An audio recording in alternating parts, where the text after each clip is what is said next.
Oke, Assalamualaikum warahmatullahi wabarakatuh. Selamat siang. Hari ini kita akan membahas tentang induktansi internal pada penghantar ya. Mata kuliah yang akan kita bahas ini adalah mata kuliah pemodelan sistem tenaga listrik, khususnya di bagian saluran transmisi ya. Jadi induktansi ini menjadi hal penting untuk saluran transmisi jarak jauh karena akan berpengaruh pada rugi-rugi daya ketika kita mentransfer daya dari satu titik ke titik lainnya. Nah, bagaimana induktansi ini bisa muncul? Seperti kita ketahui, induktansi muncul karena adanya arus AC ya, yang mengalir pada sebuah penghantar. Arus AC ini menyebabkan timbulnya flux AC juga. Itu berdasarkan hukum tangan kanan Maxwell. Flux AC itu akan muncul pada konduktor yang dialiri arus. Oke. Kemudian kaitannya intensitas arus dan flux terhadap induktansi itu bisa Anda peroleh di definisi yang telah dibuat oleh hukum Ampere ya. Hukum Ampere mengatakan bahwa electromotive force atau gaya gerak magnetik itu setara dengan jumlah total arus dalam suatu rangkaian tertutup, atau secara matematis kita bisa tulis sebagai berikut ya, bahwa MMF itu setara dengan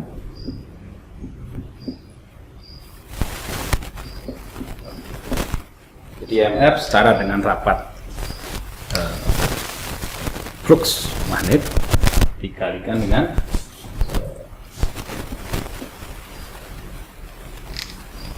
luasan ya, itu setara dengan arus listrik. Oke, sebagai sebuah ilustrasi, jika Anda punya sebuah penghantar itu dialiri arus sebesar I, nah kemudian berapa andil dari arus yang mengalir ini terhadap induktansi yang timbul pada penghantar tersebut.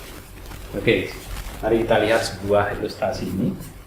Anggaplah saya punya sebuah area dalam suatu penghantar ini yang kita batasi dengan Dx.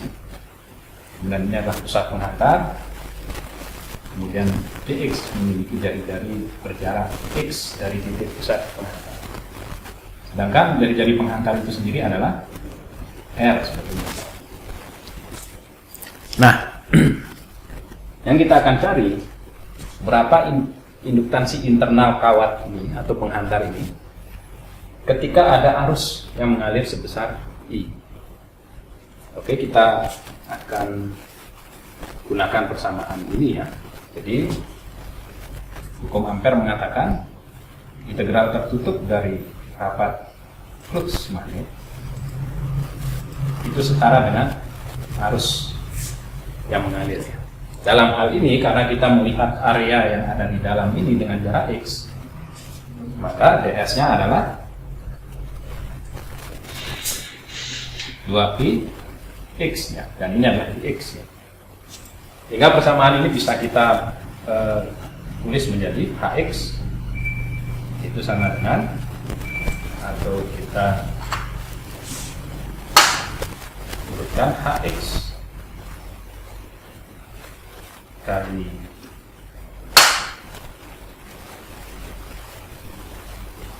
dua pi x itu sama dengan ix ya. Nah, sehingga di sini kita bisa ketemu definisi dari Hx. Hx itu sama dengan 1 I per Ix ya, per 2 pi x. Ini x bukan x aksen, jadi x ini adalah jarak antara sumbu pusat dari konduktor ke elemen luas dx. Oke, dari sini kita bisa membuat permisalan kembali karena persamaan, anggaplah ini persamaan 1. Ini belum sama sekali mengandung informasi mengenai induktansi yang timbul karena arus yang mengalir pada konduktor. Sehingga sekarang kita bisa membuat permisalan. kita menganggap bahwa kita bisa membuat permisalan yang boleh dilakukan bahwa arus yang mengalir pada penampang ini, rapat arusnya itu sama, ya. Rapat arus dirumuskan sebagai arus dibagi ruas penampang, sehingga kita bisa membuat analogi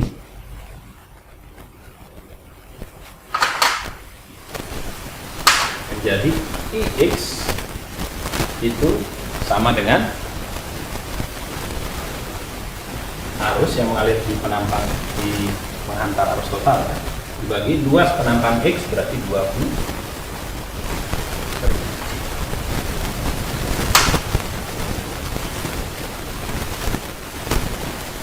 X kuadrat, ya. Kemudian ini adalah pi r kuadrat, karena ini bentuknya simetrisal, luas penampang konduktor yang terpotong ini adalah pi r kuadrat X kuadrat terhadap daerah integral. Sehingga dari sini kita bisa peroleh X untuk kita substitusikan ke persamaan satu, maka X itu sama dengan I dibagi I R kuadrat dikali X kuadrat. Nah, ini adalah arus Ix dengan permisalan ekuivalensi antara rapat arus listrik pada lingkaran X dan lingkaran buat penampang R. Oke. Selanjutnya kita bisa substitusikan persamaan ini ke dalam persamaan satu, sehingga kita peroleh Hx itu sama dengan Ix dibagi dari sini, ya, 2pi X. Substitusikan X, kita peroleh I dibagi pi r kuadrat dikali pi x kuadrat dibagi 2pi x. Ini kita sederhanakan dengan cara matematik sederhana. Sisa x, kemudian dinaik ke sebagai penyebut, ya, menjadi arus total dibagi dengan 2pi r kuadrat x. Perhatikan, ya, pi r kuadrat x. Nah, ini adalah persamaan untuk Hx, ya. Kita tulis persamaan juga. Oke, sampai di sini kita masih belum bisa memperlihatkan bahwa induktansi yang dihasilkan oleh arus ini bisa dihitung secara numeris, ya. Maka kita perlu permisalan lainnya. Nah, sekarang kita mau tahu berapa rapat flux magnet pada luas penampang ini. Itu bisa kita hitung dengan asumsi bahwa permeabilitas bahan ini adalah 1, ya, untuk simplifikasi. Maka kita bisa menghitung rapat flux magnet, ya, itu sama dengan Hx dikali mu X. Mu X ini adalah permeabilitas bahan X, ya, dimana rumusnya adalah mu X sama dengan mu 0, ya, mu 0 dikali mu R, ya. Mu R berarti mu nya bahan X, ya, dimana mu 0 itu sama dengan 4pi kali 10 pangkat minus. Ini adalah permeabilitas udara. Oke, sampai di sana kita masih belum bisa melihat sebuah informasi dari persamaan 1 dan 2. Untuk memperoleh informasi lainnya, maka kita bisa melihat rapat flux yang ada di area integrasi ini. Nah, kalau kita lihat flux magnet yang ada di area integrasi ini, itu memiliki arah yang berdua arah yang saling tegak lurus, yaitu arah dalam arah aksial sejajar ya, dan dalam arah tegak lurus ya. Nah, kalau kita lihat persamaan dari hukum Lorentz, flux magnet dalam arah sejajar itu menghasilkan kerapatan flux 0 ya, karena gaya yang dibangkitkan juga 0. Sesuai dengan persamaan Lorentz itu F sama dengan B ya sin theta. Kalau sejajar berarti tetanya adalah 0. Oke. Dari sini kita bisa asumsikan bahwa kerapatan flux magnet yang terjadi pada konduktor ini itu sama dengan flux X sama dengan B dari mu 0. Ini B sama dengan H dan G. Di sini kita bisa buat sebuah persamaan baru dengan mensubstitusikan kuantitas ini ke persamaan 2, sehingga B flux X itu sama dengan B X kali mu 0. Oke. Sehingga kita substitusikan bahwa B itu sama dengan Hx dikali mu X. Karena mu-nya adalah 1, maka kita substitusikan Bx ini menjadi Hx ya. Hx dikali mu 0 ya. Nah, Hx dikali mu 0 ds ya. Nah, sekarang Hx kita peroleh dari persamaan 2, itu sama dengan I dibagi 2V R kuadrat X mu 0 dx. Oke. Dari sini sudah ada pertanyaan? Silahkan jika ada yang bingung tentang penurunan matematis ini.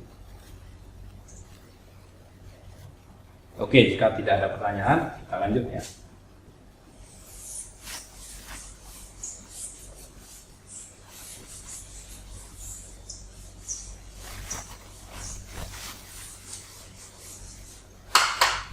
Nah,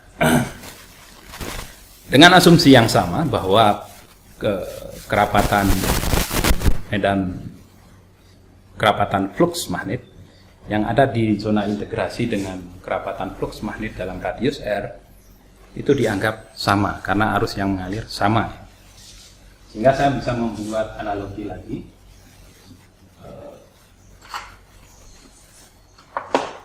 Untuk membedakan flux yang ada di flux total dengan flux yang ada di daerah integrasi, maka kita anggap lambda X itu merupakan flux pada daerah integrasi. Daerah integrasi itu kalau kita potong konduktor itu secara radial, maka daerah integrasi itu adalah sini. Ini panjangnya adalah X. Lambda X dibagi X kuadrat itu sama dengan flux X dibagi V kuadrat. Sehingga kita peroleh lambda X itu sama dengan V X kuadrat dibagi V R kuadrat dikali flux.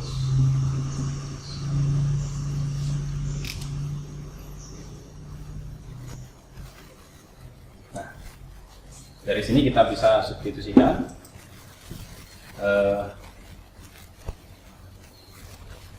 flux X ya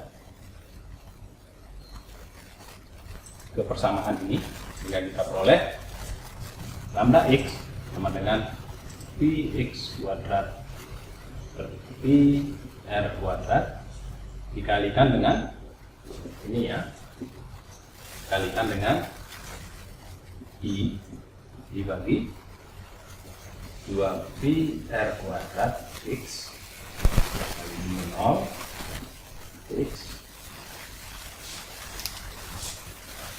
Sampai sini ada pertanyaan? Silahkan jika ada yang masih bingung.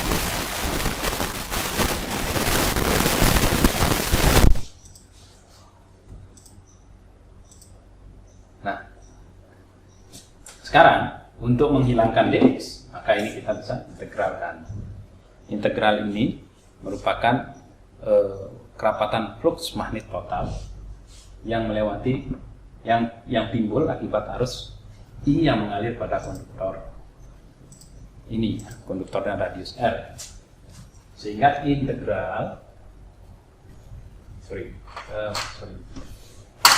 flux X kita tulis dulu ya, ini sama dengan V X pangkat 3 dibagi V R pangkat 4 ya,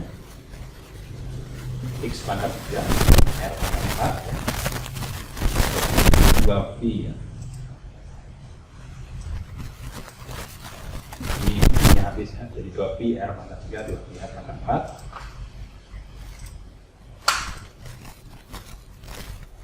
dan mu0 dikalikan dengan mu0 dx. Nah, ini adalah flux yang ada di sekitar ruangan ini atau volume irisan ini. Nah, sekarang kalau kita mau mengetahui jumlah flux total yang melewati satu buah konduktor ini, maka kita tinggal mengintegrasikan persamaan ini ya. Sehingga dengan menerapkan teorema integral biasa, kita bisa menghitung lambda internal di lambda keseluruhan itu sama dengan integral dari 0 sampai R dari Vx pangkat 3 kali mu0 dibagi Vr pangkat 4 dx.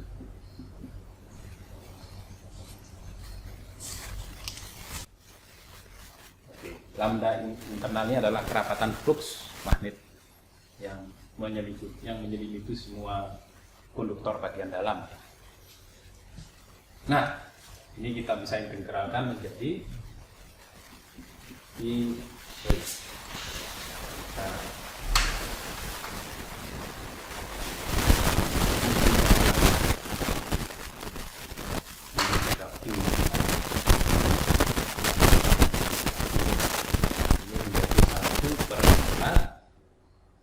X pangkat 4 dibagi 2V R pangkat 4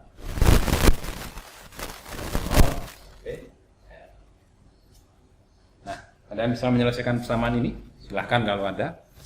Jika ada, nanti akan saya kasih tambahan poin, 1 poin atau 0,5 lah, karena ini terlalu simpel. Silahkan Mas Nopi kalau bisa. Nanti ada tambahan nilai 0,5. Oke, kita sederhanakan saja langsung, ini menjadi 1/4 kali mu0-nya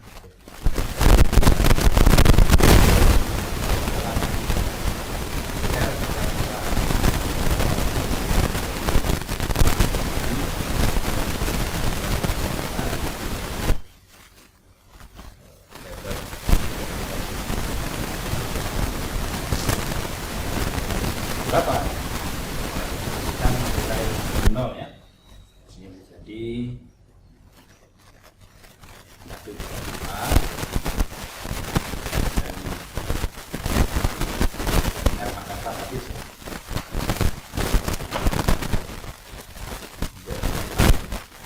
Jadi dari 10 pangkat minus 7. Oh, ini I-nya juga, I-nya hilang. I-nya hilang dari sini kan. Ini I-nya hilang. Ini juga harusnya ada I. Ini juga ada I. Juga ada I. Dikali I ya,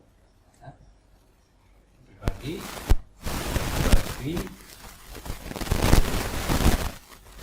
Ini menjadi 4V dan 2V menjadi setengah ya.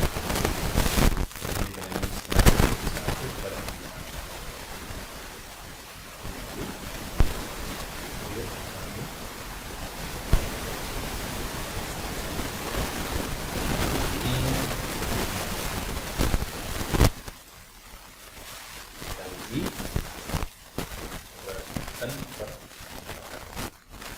Nah, dari sini kita bisa melihat bahwa lambda internal itu sama dengan setengah kali 10 pangkat min 7 dikali arus total yang melewati konduktor ini, ya.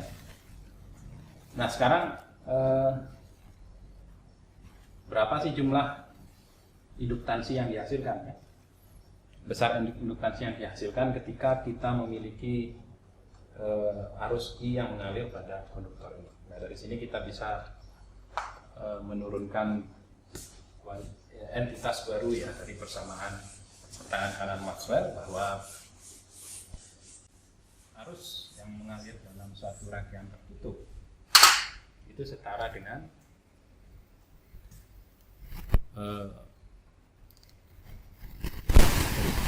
induktansi yang disebabkan oleh arus yang mengalir pada suatu rangkaian tertutup itu setara dengan rapat flux magnet dibagi dengan arus, ya.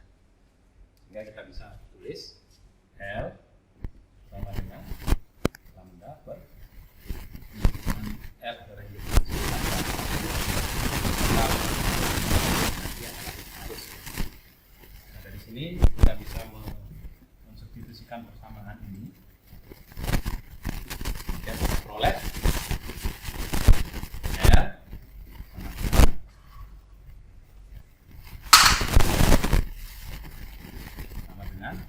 lambda per 1/2 dari 10 pangkat min N. Ya, itu kalau kita anggap bahwa kita anggap bahwa permeabilitas bahan pada kawat ini adalah 1, ya. Nah, bagaimana kalau permeabilitasnya tidak 1 atau diketahui dengan nilai tertentu? Maka kita tinggal substitusikan menjadi ya.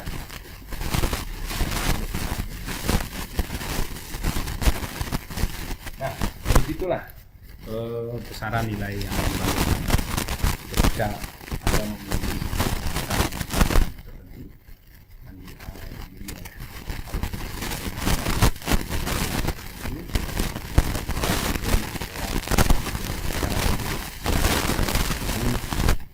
per meternya, nanti penghantar itu bisa menghasilkan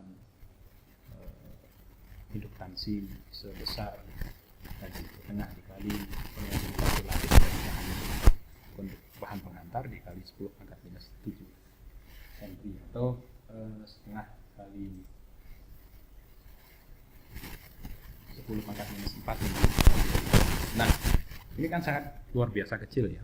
Tetapi dalam penerapannya nanti, saluran transmisi yang akan Anda jumpai bukan jaraknya tidak dalam satuan 100 atau 200 meter, tetapi bisa sampai ribuan kilometer, ya. Jadi dalam pemodelan sistem tenaga listrik khusus untuk saluran transmisi jarak jauh, itu pengaruh dari induktansi internal itu sangat berpengaruh terhadap rugi-rugi transfer daya dari satu titik ke titik tertentu, atau dari pembangkit ke sisi beban atau penerima. Nah, ini untuk mengatasi hal tersebut, siapa di sini yang rumahnya di bawah sutet, ya. Nanti setelah pokok bahasan ini kita akan membahas yang namanya induktansi eksternal, kita membahas dengan kabel komposit, kita membahas bagaimana konduktor itu diletakkan secara simetris dan tak simetris.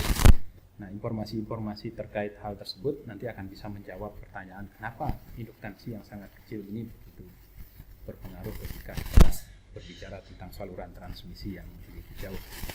Nah, kalau Anda pernah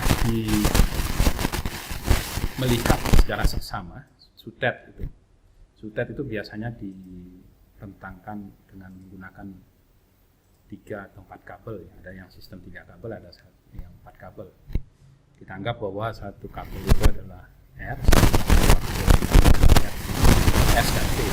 Nah, maka untuk menghilangkan efek induktansi ini secara praktis biasanya dilakukan pembalikan fase atau fase arrangement dalam jarak tertentu dilakukan pembalikan, misalnya RT dibalik menjadi RT, kemudian pada jarak tertentu dibalik menjadi TRS dan seterusnya. Nah, ini akan kita bahas teknik ini secara matematik, kenapa bisa mengurangi dampak integrasi pada subbab penyusunan konduktor secara simetris dan asimetris. Di sana akan kelihatan begitu susunan konduktor itu tidak simetris, maka akan timbul yang namanya induktansi yang imajiner. Ya. Induktansi imajiner ini akan memperparah situasi daya yang bisa ditimbulkan oleh penghantar pada saluran transmisi.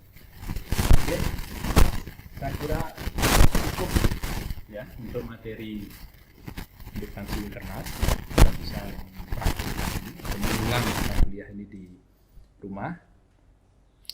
Kemudian Anda bisa mencari contoh soal di buku referensi kita. Kita menggunakan bukunya Pak Prabah Gundur ya.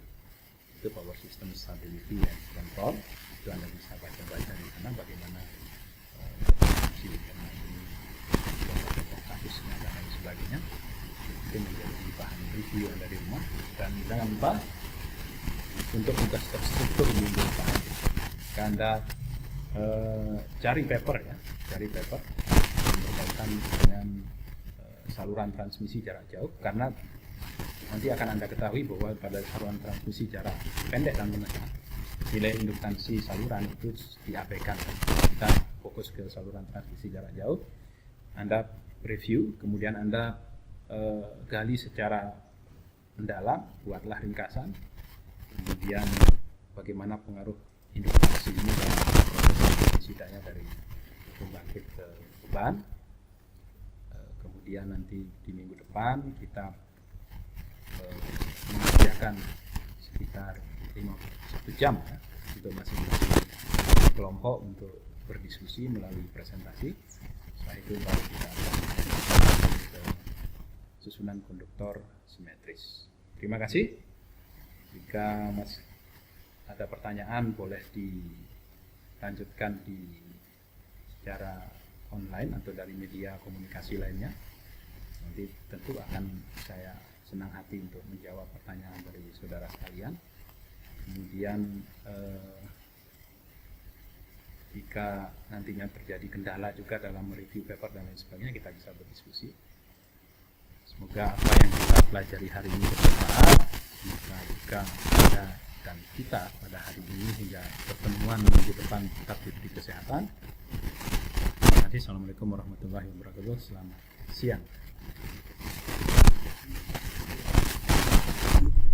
Ada arus yang mengalir dalam suatu rangkaian tertutup itu setara dengan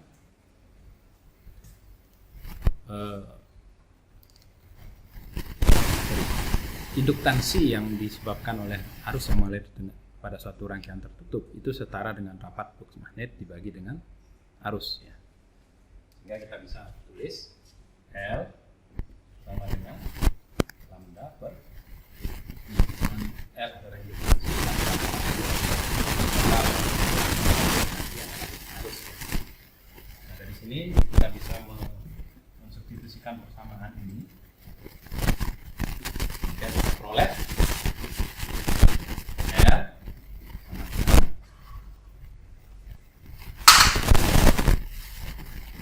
sama dengan lambda per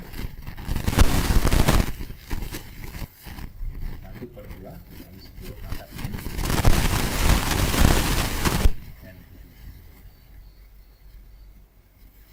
Ya, itu kalau kita anggap bahwa kita anggap bahwa permeabilitas bahan pada kawat ini adalah 1 ya. Nah, bagaimana kalau permeabilitasnya tidak 1 atau diketahui dengan nilai tertentu? Maka kita tinggal substitusikan menjadi ya.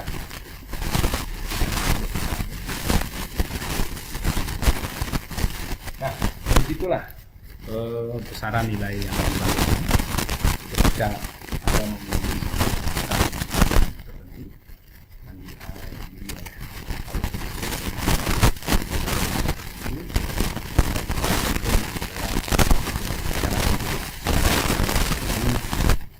per meternya nanti penghantar itu bisa menghasilkan induktansi sebesar tadi setengah dikali konduktasi lapis dari bahan untuk bahan penghantar dikali 10 pangkat minus 7 cm atau setengah kali 10 pangkat minus 4 cm. Nah, ini kan sangat luar biasa kecil ya. Tetapi dalam penerapannya nanti saluran transmisi yang akan Anda jumpai bukan jaraknya tidak dalam satuan 100 atau 200 meter, tetapi bisa sampai ribuan kilometer ya. Jadi dalam pemodelan sistem tenaga listrik khusus untuk saluran transmisi jarak jauh itu pengaruh dari induktansi internal itu sangat berpengaruh terhadap rugi-rugi transfer daya dari satu titik ke titik tertentu atau dari pembangkit ke sisi beban atau penerima. Nah, ini untuk mengatasi hal tersebut, siapa di sini yang rumahnya di bawah SUTET ya. Nanti setelah pokok bahasan ini kita akan membahas yang namanya induktansi eksternal, kita membahas dengan kabel komposit, kita membahas bagaimana konduktor itu diletakkan secara simetris dan tak simetris. Nah, informasi-informasi terkait hal tersebut nanti akan bisa menjawab pertanyaan kenapa induktansi yang sangat kecil ini begitu berpengaruh ketika berbicara tentang saluran transmisi yang begitu jauh. Nah, kalau Anda pernah melihat secara seksama SUTET itu biasanya direntangkan dengan menggunakan 3 atau 4 kabel ya. Ada yang sistem 3 kabel, ada yang 4 kabel. Kita anggap bahwa satu kabel itu adalah R, S dan T. Nah, maka untuk menghilangkan efek induktansi ini secara praktis biasanya dilakukan pembalikan fase atau fase arrangement dalam jarak tertentu dilakukan pembalikan, misalnya ST dibalik menjadi SRT, kemudian pada jarak tertentu dibalik menjadi TRS dan seterusnya. Nah, ini akan kita bahas teknik ini secara matematik kenapa bisa mengurangi dampak induktansi pada subbab penyusunan konduktor secara simetris dan tak simetris. Di sana akan kelihatan begitu susunan konduktor itu tidak simetris, maka akan timbul yang namanya induktansi yang imajiner ya. Induktansi imajiner ini akan memperparah daya yang bisa ditimbulkan oleh penghantar pada saluran transmisi. Oke, saya kira cukup ya untuk materi induktansi internal. Kita bisa mempraktikkan mengulang kuliah ini di rumah. Kemudian Anda bisa mencari contoh soal di buku referensi kita. Kita menggunakan bukunya Pak Prabhagundur ya. Itu Power System Stability and Control. Itu Anda bisa baca-baca di sana bagaimana silikon ini contoh kasusnya dan sebagainya. Itu menjadi bahan review Anda di rumah. Dan jangan lupa untuk tugas terstruktur di depan Anda cari paper berkaitan dengan saluran transmisi jarak jauh, karena nanti akan Anda ketahui bahwa pada saluran transmisi jarak pendek dan menengah nilai induktansi saluran itu diabaikan. Kita fokus ke saluran transmisi jarak jauh. Anda review, kemudian Anda gali secara mendalam, buatlah ringkasan, kemudian bagaimana pengaruh induktansi ini dalam proses daya dari pembangkit ke beban. Kemudian nanti di minggu depan kita menyediakan sekitar 1 jam ya, untuk masing-masing kelompok untuk berdiskusi melalui presentasi.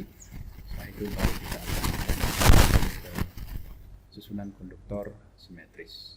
Terima kasih. Jika masih ada pertanyaan boleh dilanjutkan secara online atau dari media komunikasi lainnya. Nanti tentu akan saya senang hati untuk menjawab pertanyaan dari saudara sekalian. Kemudian jika nantinya terjadi kendala juga dalam mereview paper dan lain sebagainya, kita bisa berdiskusi. Semoga apa yang kita pelajari hari ini bermanfaat. Semoga juga Anda dan kita pada hari ini hingga pertemuan minggu depan tetap diberi kesehatan. Assalamualaikum warahmatullahi wabarakatuh. Selamat siang.